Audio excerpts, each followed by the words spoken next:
Hello there, welcome to Football-Oranje. I'm afraid it's all over. The Euros are over and the Netherlands have been knocked out by the Czech Republic. I'm Michael Statham and I have got a special guest. Tomas will be coming any second now to come and join us on our stream. But Netherlands fans, those of you that are watching live, those of you that are watching this after that this has gone live, what did you think? What did you think of the Netherlands performance? Loads of comments have come flooding in already on the YouTube live stream. But do keep them coming and we'll try and get as many of them on screen as possible. Why were the Netherlands knocked out? What happened? What went wrong? Is it as simple as Frank de Boer or does it run deeper than that? Obviously, I'll give my opinion really soon, but we'll get plenty of comments on screen. Let me just see if I can get Tomas in, our special guest. If I can add him in. Tomas, are you there? Can you hear us? Yes, thanks for having me. Hi. We've gone live on Football-Oranje. We're glad you can make it. So, of course, you are a Czech Republic football fan. So, first of all, I'll bow my head down. Congratulations on your win and making it through to what is looking like a really tasty half of the draw for the Czech Republic now, getting really far in the competition. You were in the stadium in Hungary. Can you just, first of all, tell us what you thought of the match? Yeah, it was quite exciting, actually. The first half felt a bit cagey. The second half, obviously, the red card, I can't really comment on it because we didn't get any live replay or anything. So I don't know if it was harsh. It did seem kind of harsh to me seeing it live, but just one look obviously is enough. But yeah, probably the key moment, in fact, was Vatslik making that double interception just before that red card tackle happened. That was huge, just denying those two Dutch players in quick succession, and I think since then we've been kind of in control and everyone just stepped up to the plate and it was great to see. I think the first thing to say is that the Czech Republic did play very well today. The Netherlands, if they can play to their best, should be beating Czech Republic regardless of how well they play today, but the Czech Republic were better. They performed better on the day and they were tactically better set up than the Netherlands were. It seemed as though the red card threw Frank de Boer and it threw the players and everything went wrong from there. And just on your comment there about the red card, Tom, I've just got a couple of comments in about that it was a red card. Of course, you only got to see it once. We had the luxury of watching it on the TV. The red card was a stonewall red card. Yeah, De Ligt, the ball went past him. He pulled his hand out and he did stop the ball going through for the striker to run and goal. And therefore, you can say it was a red card. There was no defender that was close enough to stop the play. So then, the game hinged on that moment. And I think actually the game hinged on that moment, but it also hinged on the moment before the red card. Daniel Marlon was through on goal and the goalkeeper made an excellent save, I've got to say. But that moment was so important in the game because after that, then the red card happens and it all goes wrong for the Netherlands. We'll talk about what issues run deeper in the management, the tactics, the players today. But it was a 50-50 game. Marlon misses the opportunity to put the Netherlands 1-0 up. Then the red card happens. And the Czechs, well, they manage the game really, really well, don't they? Yeah, exactly. By the way, like the lineup seemed very defensive-minded, especially the fullbacks, the wingers. They were mostly deployed to neutralize Dumfries and Van Aanholt and everyone on the flanks. So it felt like, hoping for a 0-0 is actually the best outcome we could get. And it was just refreshing to see us scoring 2 goals, one of them even from open play, even if it's against the 10-man position. We actually, this was our first, really created goal, that second one. Otherwise, it's been all set pieces, bounces or crosses.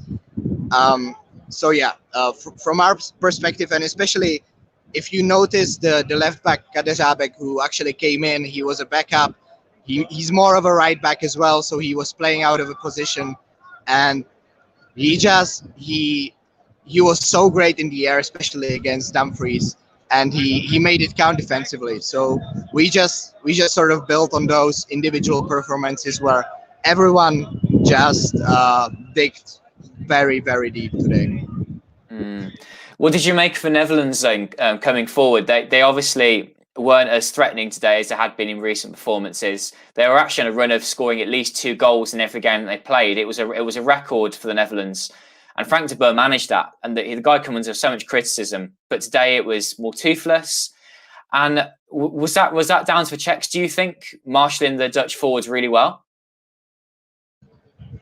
Yeah, partially, I suppose. Well, like on the one hand, you had Italy as well, firing at all cylinders, and then it sort of just went south for them as well. And there's some truth to the fact that maybe you shouldn't peak too early at a tournament, and not many teams who are 9-point teams go as far as the final or even winning the whole thing. But yeah, I think the Czechs, especially the sort of man marking, or at least very tight marking on Frankie de Jong in central midfield, was definitely vital. And actually many people just rotated on that duty, so he didn't really get that space to take the ball, take on players, and that we saw it many times in the previous games, and we sort of didn't allow that to happen. At the same time, I feel our center backs are like really no nonsense kind of guys. They don't really complicate their build up. They don't mind hoofing the ball up front. And again, I think against the Dutch pressing, that was something that actually played to our advantage, because you guys couldn't really win any of those high balls, high recoveries. There's some really good points there, and I like your composed thoughts. You've obviously won the match, and it's great to hear someone who can put their thoughts into words. Right now, I'm devastated. I can't believe this is all over for the Dutch. And for a lot of Dutch fans in the comments too, I need to pull some of these on screen. We've had too many. I can't possibly show them all. But there's Frank de Boer at fault here. The players are at fault. And I think that some credit does need to go to the Czechs for how they played today. I think that they made it very difficult for the Dutch. And once that red card happens just after hard time, the timing is so wrong for them, what you do with the team. However, you have to criticise Frank de Boer for not changing things well enough. He tried changing players, he tried changing the system, but it didn't work. It was really poor, actually. Even though they're down to 10 men, they didn't have a shot on target. So, they didn't get enough changed at all. I have to say that the comments though do go into the players and de Boer. I'll pull up a few actually. I mean, one that was from the moment of truth, because at the time when the Netherlands are doing really well in the group stages, I was getting very excited, and it was a great game against Ukraine. And the moment of truth says this is why us fans weren't getting too optimistic after the opening win. We remained sceptical. Maybe then de Boer today didn't change tactics when he had a good system going, but when the going got tough, he didn't alter or tinker enough of it to make it work on a tricky game like today. Another one as well. From looking forward to seeing this live to hear our thoughts. Personally thought Marlon should have scored, and then maybe no red for De Ligt. Interesting opinion there. A lot of consensus seems to be that De Ligt should have been sent off. Wijnaldum and Memphis Depay were poor too. Dumfries impressed again, despite the fact that they lost. Yeah, I mean, my general thoughts are that I suppose it was a 50-50 game in the first half. Netherlands just about shaded it. But the two key moments were Marlon missing that chance, and I don't think you can blame the Netherlands going out today on him. And the other moment was the red card, which was definitely a red card. It was a silly moment from De Ligt. He lost his footing and he made the wrong choice. I suppose you let the striker go through on goal if he's going to. Or you throw your head at it and you head it into the ground and it bounces off in a other direction and you go on luck to try and save you. After that, though, there's 10 men. De Boer doesn't change anything, really. I think he either needs to go gung-ho and keep 3 at the back and push the wing-backs up high and keep doing what he was doing, or he needs to put maybe De Jong into the back 4, so that the back 5, so that you're still keeping that main system that De Boer is doing. But he ended up going for the back 4. He changed to a 4-3-2. In fact, to be honest with you, the formation changed about 10 different times in that second half. It was so hard to keep track of. But I don't think there was a system. There was no plan at that point. It was, let's put on a few of the different players and let's just see what they can do. Let's see if they can hope for the best. And that's where De Boer's ineptitude comes in. This is where we've been criticising him all this time. It's moments like this one. He didn't change enough, and that's why the Netherlands are out. Thomas, have you got any more thoughts on that? I suppose from a Netherlands point of view, you're obviously concentrating on the Czechs in this game, but what did you make of the Dutch once those two key moments happened? The goal wasn't scored and the red card happened. Yeah, no. I've had to analyze the Dutch over the tournament on numerous occasions as well, and I feel like generally De Boer has a good idea what to play, but he doesn't really. And this is not really my fault. I think Kes van Hermes, or how he's pronounced, he tweeted that he doesn't really have the acumen to coach the details to make the system work, and so he has this idea, but he doesn't really have anything else to sort of translate it on into reality. And I think that sort of showed here, as you said. He just kept on throwing different players, basically telling them the same, or just and he really seemed clueless, especially towards the end. I know it's very hard to play with 10 men and to have some sort of strategy or tactic, but still it just seemed like he didn't really know what to do. But yeah, I feel like for us, it's been a very subpar tournament, and today everything just came together for us. With Holeš, who basically made both of those goals. He's a holding midfielder. He used to play at right back. He's a great story, but again, like, this is probably not happening again. Even though he scored against Arsenal, he scored in Prague Derby, in some big games, but this is a very different occasion. And I feel like this is a once in a lifetime moment, and we should just cherish it, and probably from a Czech perspective, not read too much into it, or it's just everything came together. No, fair enough. I think it did, didn't it? That it was a very strong performance from you guys. I'll bring up some of the comments that have come up then about the players. We'll save Frank de Boer for a little later in the stream. So Dave says that if the only goal threat is a right back, that says it all. Another comment saying that Van Aanholt was very poor as well. Jack saying that De Boer needs to learn something about evaluating talent. It really makes a mockery of picking players and teams. Let me pull some others up. Something about Blint being a liability. Berghaus, so sick of seeing Berghaus on the pitch. Let me keep going down. Let's see what else we can find. A sarcastic comment here saying thank you, Marlon de Ligt, for their errors today. Obviously, a lot of anger and frustration amongst Dutch football fans, and I think that's understandable given the way that they've gone out today. What about De Roon? De Roon should be blamed for picking with players like De Roon. Those defensive midfielders have all driven the ball. He never drives, can't make a forward run. He doesn't win headers. I agree. De Roon hasn't been effective enough in that position. He hasn't done enough there at all. AJ Nick saying that Gravenberch should have been playing in the midfield today. Daniel saying that De Boer isn't the only problem with the team. I'll keep scrolling through and I'll see if there's any more that I can find. Another one about Gini Wijnaldum. He's not a leader and the team missed Van Dijk. The system here, Clays is here. We went out, but at least De Boer got to use 3-5-2 and De Roon. Thing is, we can blame De Ligt all we want, but at the end of the day, the ball shouldn't even get that far. We should be in full control. Yeah, the Netherlands didn't dominate the ball when they had 11 men. It was 50-50. Shahid straight at Marlon. What have you done? The fact that he's missed that chance. Dave saying Koopmeiners and Gravenberch, all we know are better than De Roon. Koeman loved De Roon too, and we didn't hate on him so much. Interesting opinion there. Does it come down to that defensive midfield? I think there's a couple of times where you saw in the first half De Roon wasn't doing enough in his defensive midfield position. He wasn't keeping track on Souček, that best chance thing that there was in the first half where he flipped the header wide. He wasn't doing enough there. Blint wasn't close enough to closing that cross down. I think again, you can't blame one player in particular, but when you see these little things, you think, well, this is why they couldn't dominate the ball today. This is why giving the chances away, giving the ball away.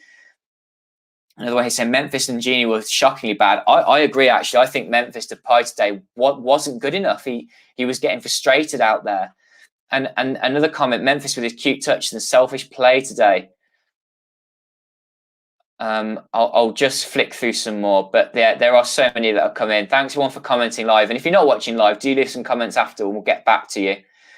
Luke's here and he's saying that Blink can't defend, he can't play for us. Wow, I mean, So, yeah, Dave saying it's time to move on and refresh the squad. And like I said, lots of comments coming about De Boer. We'll talk about him shortly. We hyped our midfield too much. Wijnaldum and Frenkie de Jong are horrible. Have I hyped our midfield too much? And Mike and I, have we hyped the midfield too much? Well, that was our strongest area of the pitch. I think you have to agree. Yeah, there's some players that have played their last time for the Netherlands today. And yeah, they're another one here. About De Vrij as well. Gone. He's gone. Needs to move on. Wow. And Daniel saying Wijnaldum was walking all the match and it's De Boer's fault. And the Czechs adjusted midway through the first half and the Dutch never recovered. Some more thoughts, Thomas, on the comments that are coming in? Yeah, to be honest, I wouldn't be so harsh on Wijnaldum because he had it really tough with Souček and Holeš. They are one of the best, I don't know how to, like at covering space, just basically just plugging the central midfield. And if you have one of those, it's good enough. If you have two of those, it's very hard to navigate any sort of space. And with Wijnaldum, I think most people just thought, or I mean, it was clear that when he has free space to run in behind and to be that sort of second striker, he excels at that. But we just didn't allow anything like that. We had all the second balls in that defensive third, and I think it was just very hard for him. I'm not sure. I wasn't focusing on him. I'm not sure if he was walking, but I would definitely be harsher on Memphis and probably Malen as well. But at the same time, I felt like this was a game more for Weghorst than Malen probably. I think he should have come on at halftime for me. Interesting, and I think Malen was chosen for the pace as well. And whilst I've got you here, Tomas, the Madman's commented saying, was it virtually a home advantage for the Czech Republic today? Would you agree? Given the Netherlands had their 3 group games at home, was this I mean, there were lots of Czech Republic fans there. There was lots of red in the stands. I think like in the end it was 50-50. It seemed like the Dutch had a very, very impressive parade through the town. I think ESPN even posted a video from it. That was really impressive. And it seemed like they are even in advantage as the stadium kept filling in. In the end, I think it was kind of 50-50, but also I was kind of surprised that even though the excitement from the Dutch was very obvious before the game, once they went down or even the red card happened, they were just silent and just sitting there. And I think that's what made it look like we had any numbers advantage, because it was more just how loud the Dutch were after going down. Well, Tomas, I have to say, can we just give you a big thanks for coming on today after the match? You need to go and celebrate with some beers, I think. Thank you very much for coming on, and we'll keep the live stream going. But we've had so much of your time, and you've been at the stadium. Go and enjoy yourself. So thank you very much. Thank you very much for bringing me on. Bye bye. Take care. Thank you. We'll keep the live stream going here on Football-Oranje. So just to say, by the way, that if you've enjoyed our coverage of the Netherlands up until this point, so if you've just enjoyed our coverage throughout the season of the Eredivisie and whatnot, do give us a like and subscribe if you're new to Football-Oranje, because this tournament ending is not the end of us. We will still keep going and providing for you everything Dutch football related. We also haven't finished the stream either, so do stick around. And we've got to talk about Frank de Boer, haven't we? So give us some more comments about Frank de Boer, and I'll try and get them on the screen. I have to say though, I can't go back and go see them all, but there was lots of people obviously saying about tactical ineptitude, and Clay's here coming to the rescue of Frenkie de Jong, saying that whoever says that de Jong is horrible needs to get himself checked. Not trying to be mean, but this is all De Boer's fault. De Jong has been one of the best players in this tournament. Let's not forget as well that De Boer was the reason why Dumfries has played so well in this tournament, given him that position. However, I'm not trying to defend De Boer, and he has today made some awful mistakes tactically. And after the match, I'm sure that he's going to come out and defend himself and say that they had a good tournament, or he'll still defend his choices, because that's the kind of manager he is. That's not the kind of manager the Netherlands need, though. They need to move on and pick someone new. Someone already mentioning, though, that they're probably going to hire the next yes man in the Netherlands. Someone who else is just going to pick players on reputation sometimes. That kind of coach. Well, let's hope that they don't. Let's hope they go for someone who is a bit different. Maybe it's time for a foreign coach to come in, someone who just brings something completely different to the table. If you've got any ideas who the manager could be next after De Boer, if you think that he will be sacked, and let's be honest, he's likely to be, then let us know who you would choose. Who would that be? Let us know in the comments, whether you're watching live or not. Let's find some more in the comments. And here's one about De Boer saying that he should be sacked for getting Promes on when the team was down to 10. He's a coach with no tactical nuance. Yeah, the thing with Promes is that he came on and then Promes started playing deeper in midfield with Wijnaldum and De Jong and De Roon, and it just didn't seem to make any sense why he was still on the pitch. You know what? I think actually you're probably better off bringing him off and bringing someone else on who's going to play the position a bit better. This idea that he tried to tinker with the formation after the sending off was probably the wrong one. Well, it was the wrong one. They lost. If he was going to go with a back five and still use the threat of the wing backs, then keep back five and put De Jong in the back five, and then you've got this flexibility with him coming out and helping the midfield some more. But what happened there with players just being chucked on towards the end was really, really poor decisions. Let me find some more comments, guys. Keep them coming. I am a one-man show now, so I need your comments to keep me going. Mike couldn't make the stream today. He's put things on the website but couldn't make the stream. Navin's saying, why are there so many long balls from the Netherlands? It seemed to be the only way they were going to break the Czech Republic down, wasn't it? That they were using their pace to try and get in behind them. But they were playing these balls from too deep. They couldn't build any play up. Despite the Czechs playing a high press, the Dutch couldn't beat that. They couldn't get higher up the pitch to play these quick, longer balls in between the lines, which could have created more opportunities in the wings or with the two strikers. And Rami saying he kept Blint in the back four. Obviously, a poor decision in his mind. And Kind Other says De Boer dropped too deep after the red card. Let Czechs onto us a bit too much. And good question from Henry here. Who replaces De Boer? So, yeah, you guys let me know who you think. Does Philip Cocu come in? To be honest, it's the kind of appointment that the Netherlands would make, isn't it? Bringing someone like Philip Cocu in rather than someone who's going to take the Netherlands forward. Obviously, Cocu's had these years at PSV and done really well, but since then he hasn't done that well as a coach. So he's not the kind of person you want to bring in to improve matters, is it? Yeah, let's have another look at some other comments.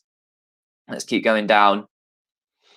We've got Moment of Truth saying that Van Basten was 100% correct in his criticism of De Ligt. Interesting. Kayan saying that Gakpo, Havenberg, Coat Miners and De Ligt's getting older and De Jong will make sure this team's better in the future. Yeah, the World Cup will be coming up in 18 months' time. I think now is the wrong time to start being optimistic for the next tournament, let's be honest. This was already a fantastic opportunity for the Netherlands to get far and possibly win a tournament, wasn't it? Let's all just feel that hurt for a minute that they had this opportunity with Koeman, didn't they? They were coming into the tournament before COVID struck with such optimism. A year later, to be De Boer, but still, the Netherlands have a great squad, a great opportunity, and then the draw opens up to get to the final, and obviously they haven't taken it. Let's keep scrolling down. Let's hear what Gerard's got to say. I know this Dutch team isn't that good, to be honest, but they have fooled me up to the group stages. So they get a coach and team picked on merit and not a name they'll continue to deceive. Yeah, interesting there. Maybe the group stages were one of the reasons that I was falling to think of the Netherlands would do well in matches such as this one. I thought it'd be tight today, but again, I think that chance of Marlon changes the game. If that goes in, they're 1-0 up. They can go and win that game. They can see the game out. They've done so well defensively. Lots of comments coming in asking me whether De Boer will stay or not. I think De Boer will go. I really do. I can't see the Netherlands keeping him on. Who will replace him? Maybe not a Dutch coach. I agree, Rami. I think it'll be someone foreign. Let's keep going down. Here's a comment here saying that perhaps Ten Hag might come in. Here's a good question. What direction would you like to see the Netherlands go in? What players need to walk away? Who needs to come in? I think, you know what we'll do is, this stream is not over. We'll keep this going for a bit, but we'll have to do a podcast and get Mike in as well when the dust has settled a little more, and we can talk about what direction the Netherlands are going to go in, because we need to see which players are clearly still capable of playing for this team and which ones aren't. Does Dumfries still have a place in the team if there's a back four rather than a back five? You've got players like De Jong and Wijnaldum who are still going to be leading the team going into the World Cup. Memphis too. Van Dijk could be back. De Vrij still a good age. De Ligt will be older. So a lot of the players who are in the spine of the team should still be there and still be the same. Let's keep going down some of the comments. Could someone like Van Basten come in as head coach? An interesting thought there. A positive comment here. I'll just get this on screen. I've just lost it. Bear with me. Some positivity though in this one. Yeah, building blocks are there. We need someone to put it all together with solid, fluid tactics. Agree. Another one here. I don't know how to say your name, Darren, but I'm gonna say Darren and go for that pronunciation. Let me know in the comments if it's pronounced differently. There's good foundations here. We'll need a better goalkeeper, left back, and defensive midfielder for the future. Yeah, agreed. They're the 3 weakest positions at the moment. And yes, Stekelenburg today moved like he was 68, not 38. We were worried about that with Tim Krul at his movement. But Stekelenburg coming into the tournament looked a great goalkeeper, and today wasn't his best performance. De Boer was very poor today. Tactically, Czech Republic won on tactics only. We didn't have anything special. I agree, Abdul. Thanks for your comment, Abdul. Great to see you around on Football-Oranje. I've been around for many years, Abdul. The tactics today were what the Netherlands down, and the Czech Republic were better at that. And that's where De Boer is so important today. The tactics weren't good enough. Obviously missing players like Robben and Schneider at the moment. Very relevant comment there. And Abdul agrees with me that there's no Dutch coach that can save us. We need a foreign coach. Let's see what Martin's got to say. I think Van Dijk may have made the difference in showing character when we really needed it. The last 20 minutes was chaos. Yeah, I was thinking where are these players to step up.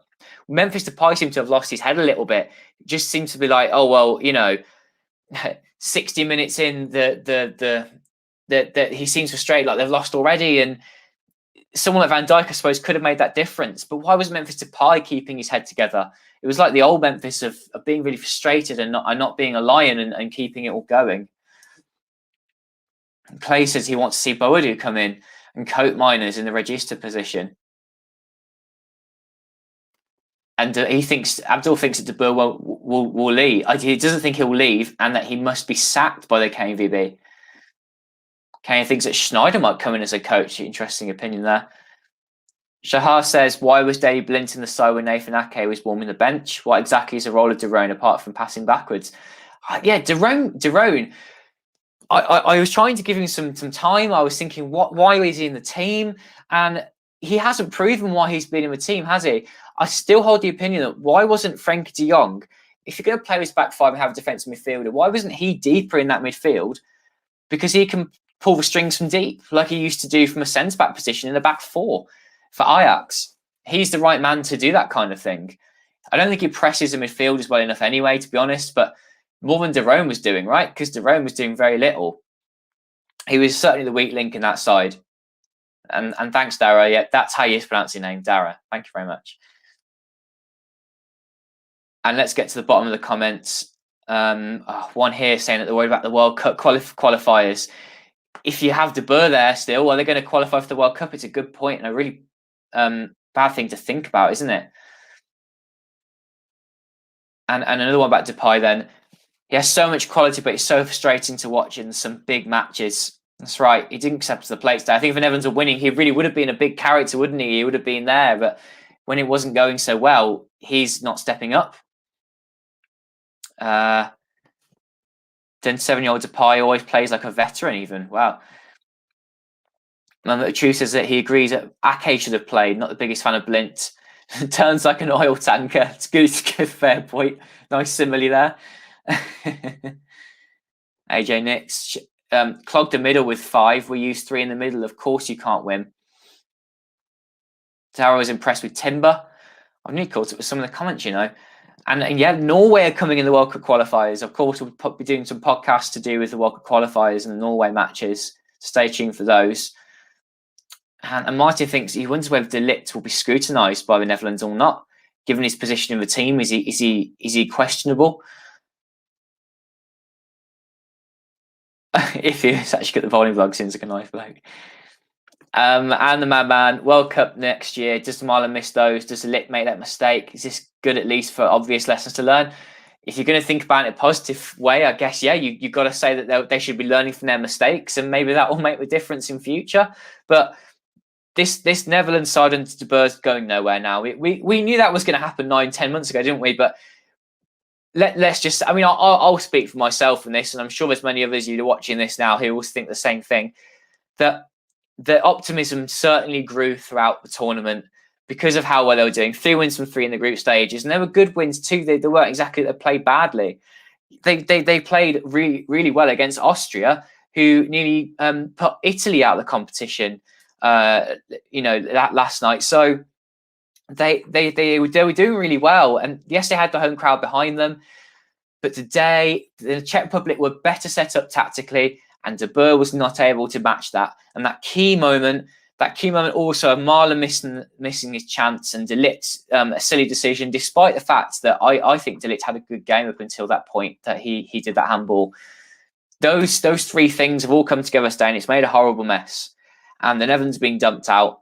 But I think you have to say that today also shows that they would never have won the competition with De Boer in charge, because I said repeatedly on the Football-Oranje and also on other podcasts and in my written work that I think that as soon as the Netherlands played a big side, they were going to get knocked out. It's just that the Czech Republic were set up really well today, like an Italy might have been, like a Portugal might have been, set up to frustrate.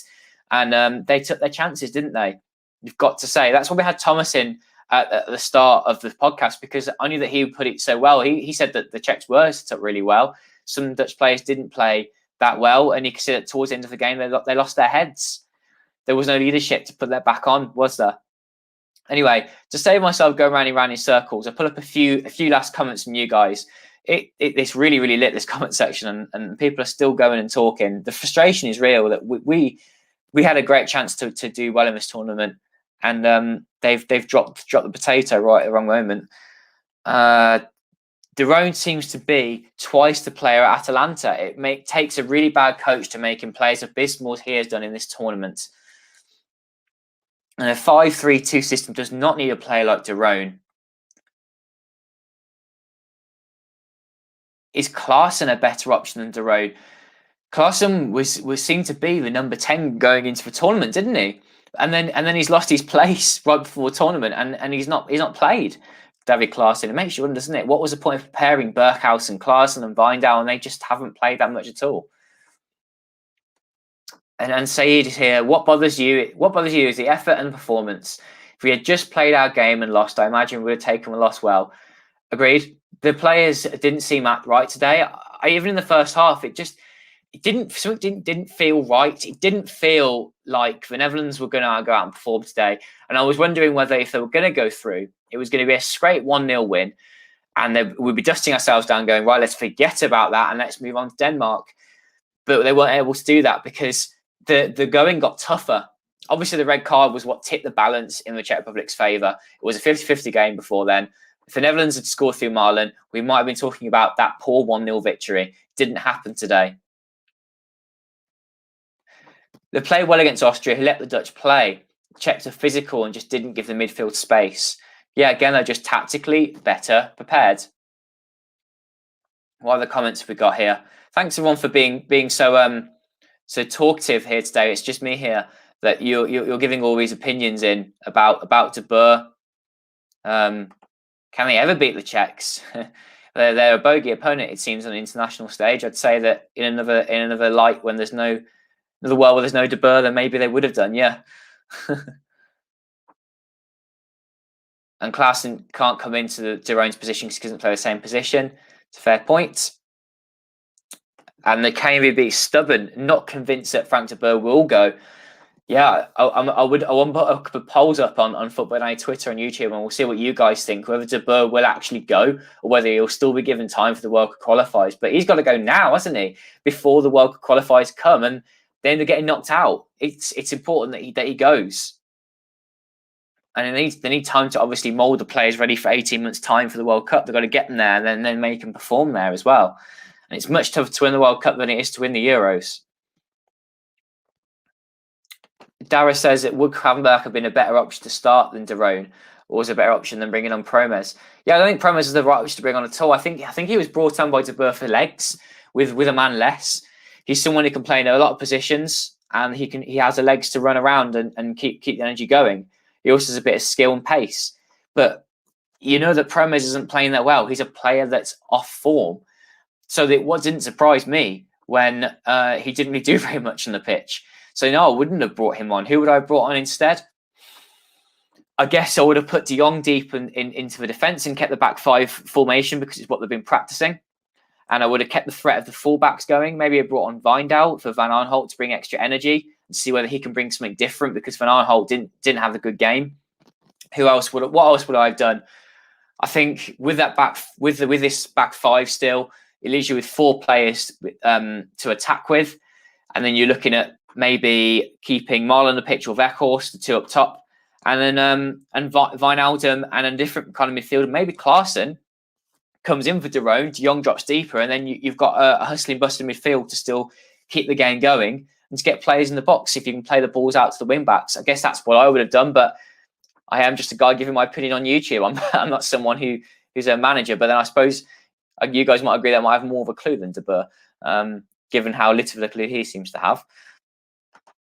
And a nice positive comment here as we near the end of this podcast, that the future's looking bright for 2022 with Timber, Gravenberch, Capo, De Ligt, Koopmeiners, de Van der Beek could be back in form. Frank de Jong, Marlon, Ithartarden, you still hold hopes for him? I'm not so sure personally. But yes, lots of players for the future. And Saeed also says that we can give opportunities to players like Sven Botman as well, who can come in.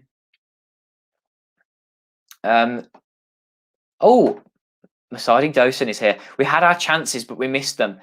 That Robin jinx is still an issue. De Ligt's handball for the second time cost us. Better sit to 4-3-3.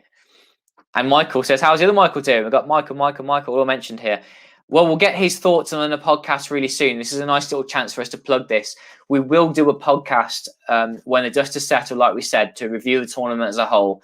And Michael will be back. He just couldn't make today. He told me before the match he couldn't make this match reaction today. But everyone's been. This has been such a busy live stream. I'm sure that after this as well, lots of people will tune into this YouTube stream, and they'll see everyone's opinions coming in on the side. Do check those out too. But yeah, if you've enjoyed this podcast throughout the tournament, perhaps this one's been a bit more painful because the Netherlands lost, but do still give us a like because we do appreciate your support. It really does help us.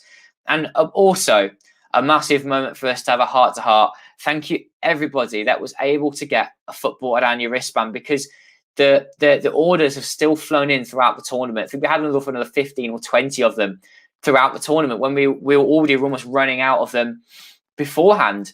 So thank you very much for doing that because it does mean that we will still do what we are doing. We don't have much, we don't earn money really from what we do here. So things like the wristbands have helped us do things like this that hopefully you've been able to enjoy during the tournament or before a tournament if you enjoy Eredivisie coverage or the build-up coverage to a tournament. We will keep doing what we're doing. We'll obviously keep trying to get the big things on this channel, nice podcasts, nice interviews with players. We'll still keep these things going. Okay, so do stay tuned after this tournament. We're not going anywhere. Don't worry. The new season is just about in the corner. So plenty more to come from us. But yeah, our sponsorships we have a sponsorship from Premier Sports. You may not have known that, who help the Eredivisie coverage in the United Kingdom. We get some support from the wristbands. So we'll keep doing what we're doing and try and make better what we do on Football-Oranje. Anyway, that's enough of the heart-to-heart. Do like and subscribe if you want more things like this. There will be a podcast perhaps in a week or so. I'll talk to Mike and see what we'll do. And thanks everyone for joining this live stream as well. And I will just, wow, I've just looked at the comments. There's such positivity. Thanks everyone. It means a lot because this is such a key podcast today for Dutch football fans. And thank everyone for just giving your thoughts here. Keep the channel going. Thank you very much. We will keep up the work for you guys because we know that you like this in the English language. We'll keep it going for you. And thank you, Liam. That's a really, really kind comment. And Michael is saying about the shots on target. Yeah, no shots on target as Tays Tool from the Netherlands. And Darius is great content for this channel. Glad I got my wristband. Shame we didn't bring any good luck. Yeah, I'm sorry that you can bring good luck today. We had a fun group stage run. We had a fun qualification, didn't we? But if you still want to get yourself a Football-Oranje wristband, you still want to support what we do at Football-Oranje, or if you don't want a wristband now that it's got Euro 2020 written on it, you can always just go to us anyway. We don't have a Patreon or anything. So if you want to support us, that's how you do so. But thank you if you have. Thank you if you haven't anyway, and you've just been liking, subscribing and watching and enjoying throughout. We'll be busy throughout the summer to give you lots and lots of content. I can see people are starting to turn off our stream now, so I will stop there. Keep tuned to Football-Oranje, what we do on the website, our Twitter and on YouTube, and we'll be back more with something soon. Thank you everyone for watching. Bye for now.